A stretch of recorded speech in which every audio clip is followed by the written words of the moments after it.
Zdravím vás, přátelé. V tomto videu si povíme o zatmjeních v lete 2026. 12. srpna dojde k prvnímu zatmjeni ve Lvu, první po 18 let, to sam htjela říci. Serije zatmjeni na ose Lev Vodnar začale však 17. února 2026. Takže v únoru bila první eklipse na tyhle ose, bila ve Vodnaři, teď je druhá, a ta druhá je právě první ve Lvu, které se odehraje 12. srpna. Navíc ještě 28. srpna 2026 bude poslední zatmjení v Rybách, takže je definitivní. Nové se objeví až za 18 let. Nicméně s tímhle zatmjením je propojené ještě jedno zatmjení v Paně, takže vždycky jsou zatmjeni na jedné ose. Jo? Teď osa Ryba Pana se vyčerpává a začíná osa Lev Vodnar. A to zatmjení další, které bude na ose Ryba Pana, bude v Paně 20. února 2027 a tím končí série zatmjeni na ose Ryba Pana.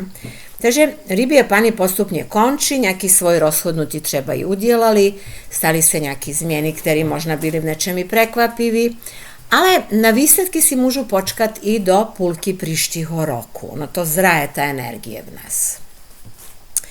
Pripomeňme si, prosím vás, co je ta ose Ryba Pana nejdřív. Tady ta ose se týka zdraví a samozřejmě i vlády světové zdravotní organizace a doufajme, že nebude úspěšná ve svých plánech. Teda tí, ktorí tvoří, nebudú úspešní v tom, že chteli z tej organizácie vytvoriť svietové gestapo. Videli ste, že Černu svolali schůzi, aby zavedli nový tzv. Lockdown kvôli horku, že jo? Které samozrejme sami vyrobili, stejne jak i mnoho dalších nešťastí, princíp je stejný, vyrobíme problém a potom jako nabídneme nejaké rešenie, ktoré bude úplne bláznivé a ktoré tí lidé zničí. No, naštěstí zatím se nic nepovedlo, že jo? A samozřejmě, že ta ose Pána Ryba je spojovaná i s izolací. Ale na druhou stranu propojená je i spiritualitou, se službou Bohu a lidem. Ve společnostech, které nestratili víru v Boha, je tato ose velice významná, protože hovorí o duchovném životě skrze ryby a o službi skrze Pánu. V duchovních kruzích jsou tyhle dvě strany těže mince a rituály reprezentovaný Panou jsou součástí služby Bohu. Tato je také ose uzdravování, protože léčí pouze Bůh, lékař nebo léčitel je prostředníkem, nic jiného není, on je jenom mediátor a samotný člověk, který se má léčit, on se skrze archetyp Pany sam uzdravuje taky svoj aktivitou, cvičením, stravou, odpočinkem a tak dále a svoj modlitbou, což je už taky ryba. Tam, kde není duchovní život, tam tato ose nefunguje. Takže lidé polikají prášky, aniž by změnili svoji zvyky třeba, což je ta Pana, že jo. Co se dá říct ještě o tom, když my v dnešní době máme tu takzvanou SZMO, organizaci, která by měla určovat, jak každý bude léčen a každý bude léčen stejně. Každý musí dostat tu stejnou věc do těla a tím bude jakoby vylečen. A my velice dobře víme, že holistické medicíne každý člověk má svůj lék. Neexistuje jeden lék pro všechny. Na rýmu, na alergie nebo na cokoliv jiného. Jo? Každý se léčí svým způsobem, prosím vás. Což lékaři holistických medicín, a těch je více na světě, oni to ví. No dobře, konec zatmjení na ose Ryba Pana může přinést úlevu, ale my si musíme počkat, protože poslední zatmjení, jak jsme si řekli, je až příští rok únoru, plus přidejte půl roku, takže až v létě příštího roku uvidíme, zda se nepodarilo to, nebo se jim, nedej Bůh, podarilo. Ja si myslím, že se nepodarí. Nyní si povíme něco také o zatmjeních v létě, teď konkrétně léto 2026. První zatmjení, které je ve Lvu a odehraje se 12. srpna, je to solární zatmjení, teda zatmjení slunce, patří do série Saros 126 a NASA uvádí, že je to úplné zatmjení. Zahrňuje Severní Ameriku, Západní Afriku, Evropu. A v celku je viditeľné to zatmenie, teda to, co je neviditeľné, je viditeľné na Arktíde, na Grónsku, na Islandu a ve Španielsku. Pozor, tady ta zatmení, co teď přijdu, všechna nejak budú viditeľné ve Španielsku. Víte, možno tam môžeme očekávať nieco väčšieho, že sa stane, no ale hlavne to první zatmenie je vôbec extra silné v celé západnej Európe. Tohle zatmenie se vyskytuje od 12. století a v nedávnej minulosti k nemu docházelo v letních měsících, například v roce 1918, 36, 54, 72, 90, 2008. Inak tohle zatmenie ubýva, teda není tak silné, jak bylo kdysi a celkově bude trvat 1280 let. A to je ta spirála, na které se my vyvíjíme, jo? Na spirále těch zatmení je ten posun duchovní. Toto zatmenie takhle má pokračování, to bude příští rok, také velvu v létě, v roce 2027. A to další pokračování, to zatmení velvu, vždy šlo za tím prvním, jo? Takže to druhé se vždycky jevilo o rok později. Bude viditeľné v oblasti Mediteránu a říkám zase silné ve Španielsku. No dobře, o tom si povidíme něco příští rok, nicméně důležité vědět, že to naše zatmení tenhle rok má svoje pokračování. Takže něco se ukáže už teď, ale něco během roku nebo až za rok. První zatmení, teda to, co bude teď, 20. srpna 2026, je označeno jako Saros 126 a ve svém horoskopu má opozici Marsu a Venuše a konjunkci Saturnu a Pluta. Také má konjunkci Jupitera a Chirona ve vodnáři. Existuje tendence k velkému konfliktu, ale ten konflikt je nejak kontrolovaný. Dále obsahuje symboliku zraněného lidu, ve kterém se probuzí nová víra. To je ta konjunkce Jupitera a Chirona ve vodnáři. Uran Beranu má taky dobré aspekty a to znamená, že válečná technologie může být využita dobrým způsobem tady, pokud je takové něco možné, ale dobře. Existuje ovšak v té eklipsi problém komunikací a to by se mělo rešit nejak v tom dalšímu období, ale môže vyvolať i nepříjemnosti. V osobním živote tohle zatmenie prináši konflikt v partnerských vztazích, ale tohle nejaký dá prekonať. Musí sa říci i tady, že je problém komunikacji, aby človek prekonal ten problém komunikacji, měl by prekonať svůj stín. Nebo jestli chcete silu svého ega, protože lev má silné ego. A teď samozrejme celý problém s tým lvem vždycky môže byť nafoukaný, že jo, i partnerský vztazích i inde, protože lev vždycky fňuka, když myslí, že ho niekto nemá rád. Oni mě nemilují. To je dělá dráma, protože ho niekto nemiluje takhle, jo. A ta dráma často dělá úplně nevědomě. Takže spadne nebo něco vymyslí. A teď si všechny musí na nej dívať a takhle. Takhle to funguje, jo. Takže tí lví by si teď měli uvědomit tých svých vzorců a postupně si je zdávať. To je o tom, zdávať si tých vzorců. No, inak tohle znamenie je relatívne mužské. Znamenie velvu je mužské, má mužskú prírodu nejakú. To zatmenie velvu v léte je viditeľné prevažne v celé západní Európe a velice dobře symbolizuje to, co se tam deje. Jo? Pokud vezmeme, že zatmenie je nejsilnejší tam, kde je nejviditeľnejší, tak západní Európa tež má problém, samozrejme. A my víme, že ho má i bez eklipsy. Západní Európa chce válku s Ruskem, i když pravdepodobne musí vedieť, že tú válku prohraje. Takže Európou ovládají fanatici, lidé, ktorí sú pro psychiatrické kliniky, ale bohužel sú na druhém místě, nejsou tam, kde by měli být.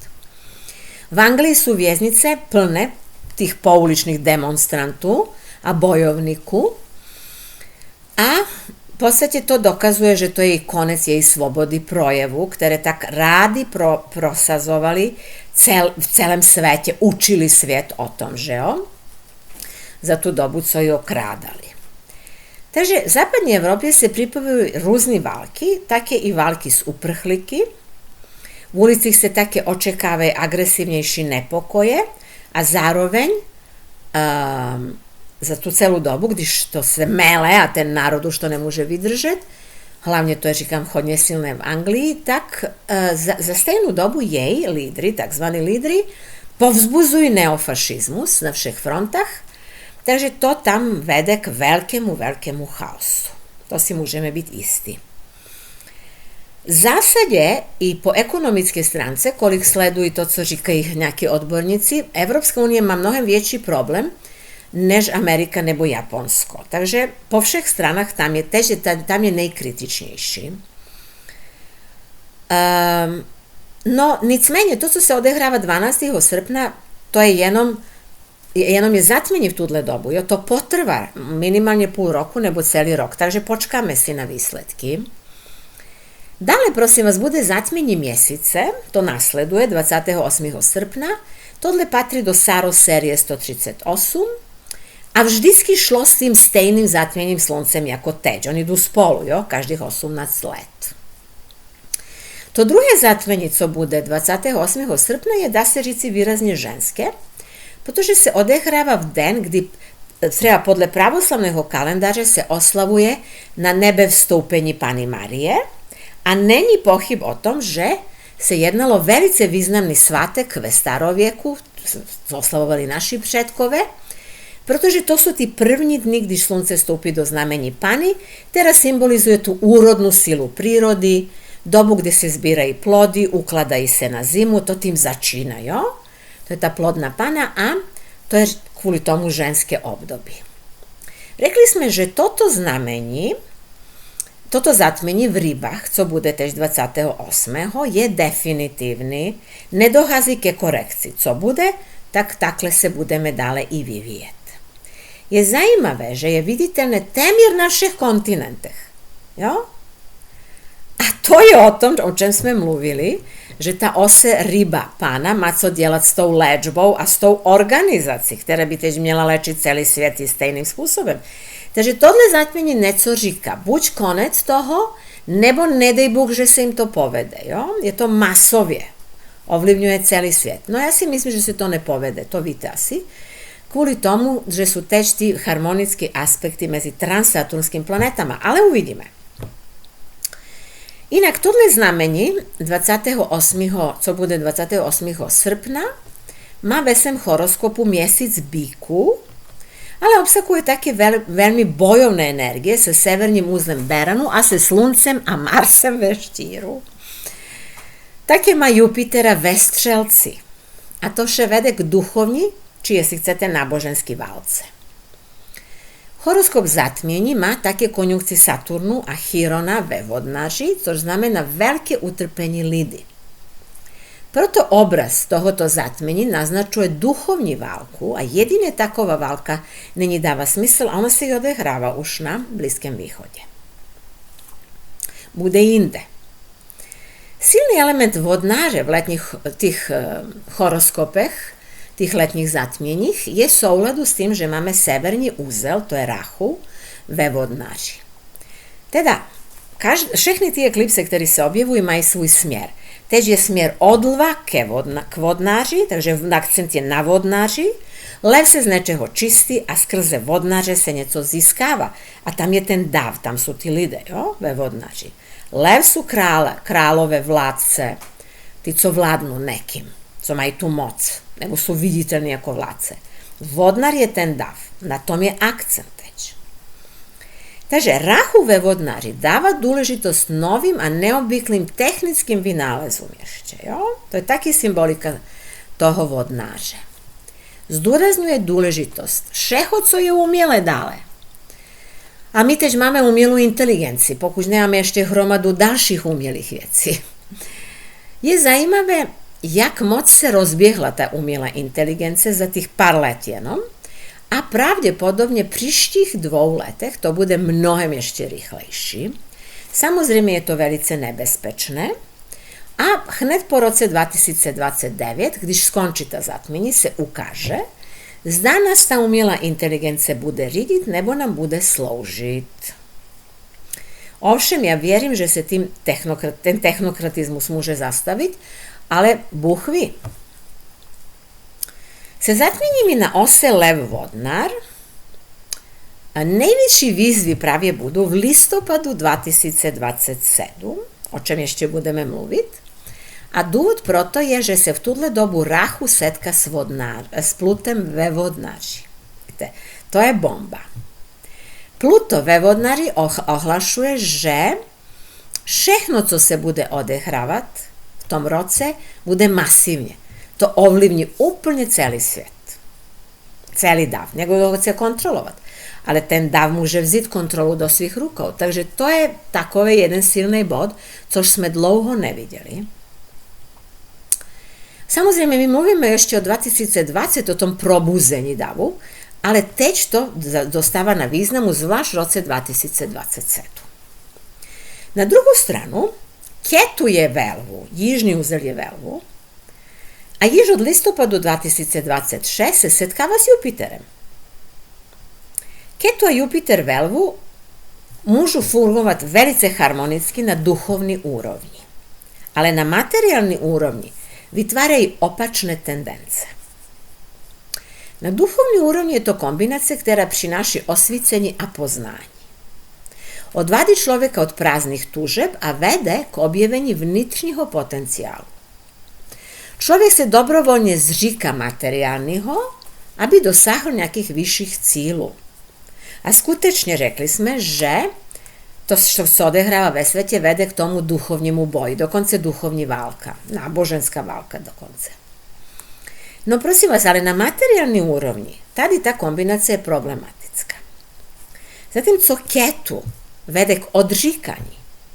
Jupiter ve Lvu, když není chápaný jako guru a učitel, on dáva potrebu expanze, touhu po nejvyšším úspěchu, touhu po bohatství, po tom, co září, jo? Takže my vidíme, že Ketu ve Lvu a ta zatmení přinese konec mnoho králu a mnoho království, nemyslím jenom království, to je takhle jako v pohádkách, konec tých, co vládnu, to bude veľká vec tež, ale i v tom sú oscilace, protože Jupiter dáva to, co Ketu bere. Takže počujete, budú tam, nebudú, odejdu, neodejdu, spadnú, nespadnú, jo?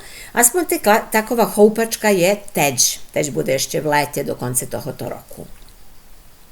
Obe veci se môžu i dít, jo? Niekto spadne, niekto se udrží. A to, prosím vás, stejne bude i s cenou zlata. Je možné, že príštich tých pár mesícov budeme mít dále oscilace v cene zlata, jak už teď máme. Oscilace právě začaly před první eklipsou, která byla na ose Lev-Vodnar v únoru tohoto roku. No a potom cena klesala. I když je ta cena hodně vysoká v pořad, ona teď klesá. A je pravděpodobně, že něco takového bude i dále. Že se zvedne cena a potom zase klesne. Uvidíme. Aspoň jeden rok to může být tak za tu dobu, co je Jupiter ve Lvu, a to je do léta příštího roku, jo? Tady to obdobie je velice nepredvídateľné. No, ale prosím vás, tohle taky dále znamená zrušení papírového a digitálneho zlata. Jak ja vím, že se tohle stane? No, prostě vycházím z toho, co Čína říká, kam Čína směruje. Teda Čína chce zrušit papírové zlato 24. července. Ja nahrávam tohle video 21. července. Teda Čína je první ta, která nechce už mít nic společného s papírovým zlatem a nakupuje kov, takže fyzické zlato, v obrovských kvantitách. A nejenom, že nakupuje, tam v tých zemích, které kolonizovala, tohle krade v obrovských kvantitách taky. Jo? Takže má zlato jako blázen a už nechce mít nic s tím fake zlatem, neexistujícím zlatem. To papírové zlato je neskutečná blbost, které zvládli prodávat lidem více desetiletí. Takže lidé si kupovali něco, co právě nevlastnili. Oni prostě jenom věřili v systém. Oni věřili, že něco mají. A teď, když se začne být větší a větší krize, tak spousta lidí bude chtít to svoje zlato, protože už musí nakupovat za zlato a ne jinak. A toho zlata teď nebude. To nebude to, co jim prodali. Takže je pravděpodobnost, že hodně těch firm, co prodávali nefyzické zlato, stroskotá. To je, že s tím to uvidíme. S tim rozhodnje souvisí i digitalni peníze. Teda pripravuje se digitalni juan, digitalni rublja a tak dále. Samozrejme víte, že Ruská národní banka není v moci ruských politických struktur, ona je sama za sebe, dělá si co chce. Takže digitálne peníze se asi mají tam, asi se mají začít používat všude masivně, protože není krytý zlata, které je prodato, ale ne jenom kvůli tomu, ovšem i kvůli dluhom, který nadělali státy, kvůli tomu, že by se takhle kontroloval dav najlepším spôsobem. No a je jasné, že to přinese veľký otresy dále. Uvidíme, jaký máme na to ten rok. Dále, prosím vás, s Rahu a Plutem, ktorí budú ve vodnáři, se zmení náš pocit pro prostor a hranice, o čem sme dosť mluvili minulý rok v Praze na prednášce. Je pravdepodobne, že se mnoho hranic zmieni kvôli válkam, ale v podstate kombinácia, ktorú máme, říká něco o svete bez hranic, to je další krok. Teď je jedinou otázkou, jak. Bude to ten jejich plán jednej vlády, jednoho boha, jedne digitálne mieny, co vede k totálnej kontrole, teda celá země koule jaká vesnice, ktoré oni mají v moci, nebo to možno bude svijet bez hranic, protože lidstvo bude osvobozené od šilených projektů a experimentovanie nad nimi. To uvidíme. Dále môže, že se s tou kombinácií objaví nový zdroje energie, je to součástí veľkých heritage, už nebude ta nafta a dále a ja som tome mluvil ešte pred pár let ve videu, ktoré se menuje Svetlo je zvuk v éteru a doporučujem, aby ste se koukli, protože som ešte tam mluvila o Plutu ve vodnáři. Také doporučuji videa Technokracie a ešte video Éra vodnára jej stín. Ve všech těchto videích je naznačeno, co přináší tranzit Pluta skrze vodnáře, což teď zdůrazňuje i severní úzel ve vodnáři. Dále doporučuji video Zlata horečka, kde som mluvila o cene zlata a o tom, že to sú neutrálni a legálni peníze v době krize velice užiteční. Pokud chcete lépe trochu poznat osu Lev vodnář, můžete se podívat na moje starší videa, které sú na YouTube. Vždycky se jmenují Lev, mytus a charakteristiky. Nebo vodnář, mytus a charakteristiky. V těchto videích uvidíte, co se učí jedno znamení a co to, které je mu naproti a jak se propojují. Dále, co zatmení prináši každému znamení zvierokruhu, je popsano ve videích, které sú na videolekcích, které sú na mých webovkách symbolického myšlení. Tam sú zatmení a úzly na ose ryba pana a také, pravda, a také zatmení a úzly na ose lev vodnář. A to sú dve videolekcie a vždycky je popsaná, sú tak konkrétne zatmení pro každé znamení zvierokruhu. Web som si trošku zlepšila, dala som tam obrázky, takže jeďte prosím vás na produkty, když ste u produktech, uvidíte aktuálne tranzity, tam uvidíte ta zatmení a úzly různí, teď sú aktuálni Pana ryba a Lev vodnář, to si kliknete a môžete kúpiť ako v jakémkoliv internetovém obchode. Velice jednoduché, pár kliků.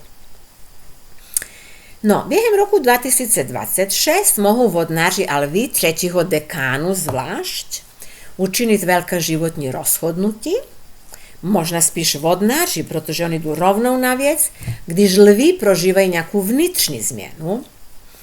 Lvi potřebují zrát trošku vnitřně, aby udělali rozhodnutí a možná více i dumat nad sebou než ty vodnáři. Rozhodně se oba učí, jak novým spôsobom dávať a přijímat všechno, aj lásku. Učí se, jak novým spôsobom chápať svoju individualitu a eventuálne vyvíjet nový vztah ke společnosti a i k tém, které milují. A proto je teď treba vyprávět mytologický príbeh o Atalantis, protože ona má co dělat s tou osou Lev vodnář. Takže Atalantis byla kráľovská dcera, ale narodila se oci, který chtěl jen syny. Proto nechal svoji dceru v lese. Naštěstí s malou holčičku našla medvědice, ktorá je s pomoci Artemidy vychovala a udělala z ní fantastickou lovkyni. Atalantis odmítala všechny muži, tedy jako špičková běžkyně utekla před všemi. Když jí otec zjistil, jak je zručná v lovu, najednou ji chtěl zase přijmout, dokonce ji chtěl oddat, oženit za někoho. Toto je samozrejme typický príbeh o žene, ktorá je vodnář, nebo o žene, ktorá má silný element vzduchu ve svém horoskopu. Teda to je žena, ktorá cíti nedostatek lásky, protože i nemiloval ten první muž, a to je jej otec, a ona si vypěstovala mužské rysy, aby ho nejak k sobě přitáhla. Nebo získala jej jeho přízeň. Takže Atalantis teď možnost sňatku přijala od svého otce, ale samozřejmě měla jednu podmínku, aby jej vyvolený v běhu prekonal. Padlo mnoho obětí, dokud se neobjevil Hypomenes, který se do Atalanty zamiloval strašně silně a prosil bohyni Afroditu o pomoc. Afrodita mu dala 3 zlatá jabka a řekla mu, aby během závodu házel ty jabka na zem, protože královská dcera je bude zvedat. Možno ste už pochopili, že zlatá jabka sú symbolem lva a ohnivé lásky. Ty lvovské lásky, ktorá deze srdce, prosím vás, nepřitažlivosť mužsko-ženská, jo? No, takže Atalantis samozrejme zbírala jabka, jako královská dcera měla něco k tomu zlatu a závod prohrala.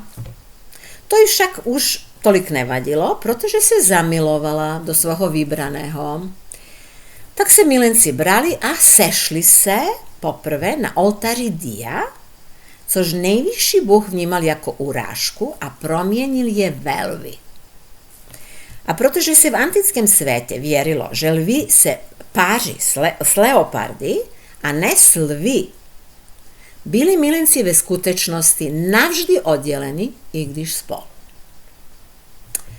Takže tohle je příběh o osi lev vodnar.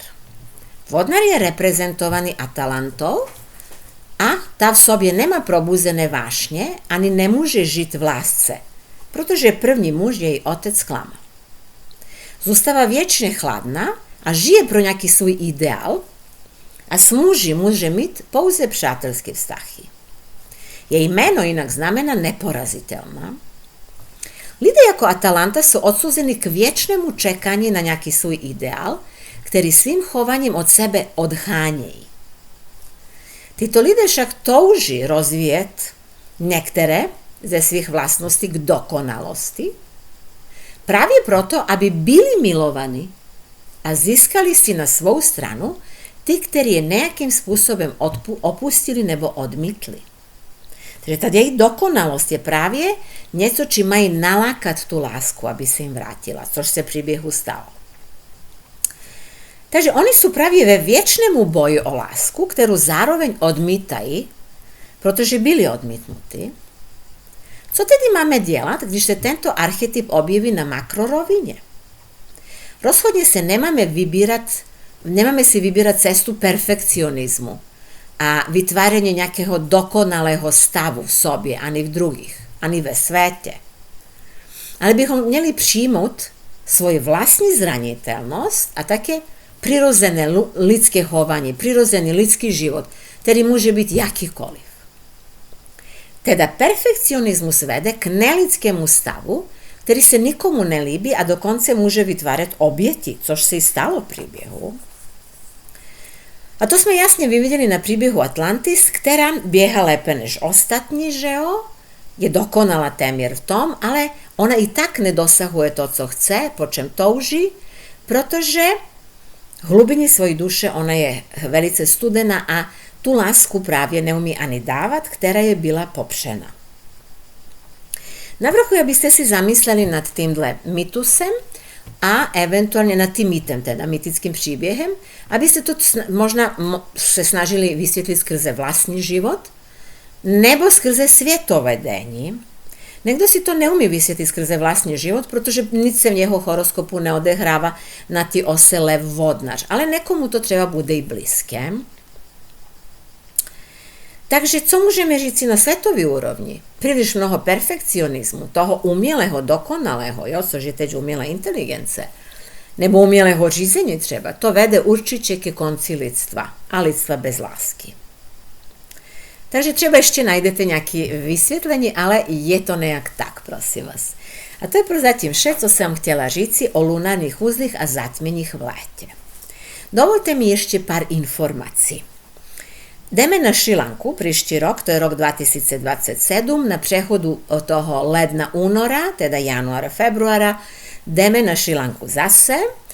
O tom jsem nahrala video, najdete ho na mém YouTube kanálu a větší informace, další informace jsou i na stránkách symbolického myšlení.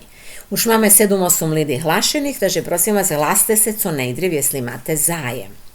Nebudu o detailech mluvit, všechno je tam. Potom chci říci, že během léta roku 2026 můžete objednat audio nahrávky. To bylo dlouho zastaveno. Pokud chcete nějaké tlumočení horoskopu z těch, které nabízím, jako audio nahrávku objednajte si teď. Potom to asi zase zastavím. Da, ja sam se hvalila už teď, že mám nove webovky, predjelani, tam su obrázky, tam su, mislim, že teď je to mnohim jednoduši si objednat. Dříve se lidé stježovali, že se ne vyznali, a ja sam se ne vyznala, takže užite si nove webovky. Dale, prosim vas, na webu su i nove video lekce o tih u lunarnjih uzleh, to sme si rekli riba, pana, levodnar. Potom je tam video lekce Uran bližencih, a ještě Saturn Beranu, a každá ta video lekcija je pro všechny znameni zodijaku. Takže uvidite v kterých oblastech su ti tranziti pro vas, a jak vas budu ovlivňovat. Samozrejme, môžete si u mne objednati konzultace. Mám nove konzultace, menuju se rodine konstelace v horoskopu, gde probirame rodini vztahy. A všechny sme v rodinách ne náhodou, že jo, učíme se navzájem, vyrovnáváme karmu a děláme spoustu věcí, které jsou někdy dost náročné. Kdybyste chtěli také konzultace na základě změny kódu, ty techniky, kterou dělám, můžete si to také objednat. Na podzim bude spousta přednášek. Budou přednášky Praze, což už je, myslím, na webovkách. V Praze bude přednáška, budú dvě přednášky, jo, to najdete na mých webovkách i na stránkách Maitreji. Bude jedna Brně, budú zase Bratislave. V Bratislave budú přednášky z astropsychologije, a ještě budu učit i 2 víkendy tu tehniku zmjena kodu, zmjena percepce. Nektori odkazi budu i pod tímhle videem, ale rozhodně se kouknete na moje webovky, jeďte do sekce přednášky a tam je to všechno, co jsem teď už postavila. Bude i workshop z jogi, myslím na konci toho října, ale ještě není na webovkách, bude brzy. Jo? Takže je spousta nových věcí, moc se na všechny těším na podzim. A přeji vám radosné a šťastné dny, lásku a péči a bratrské vztahy. A brzy na viděnou.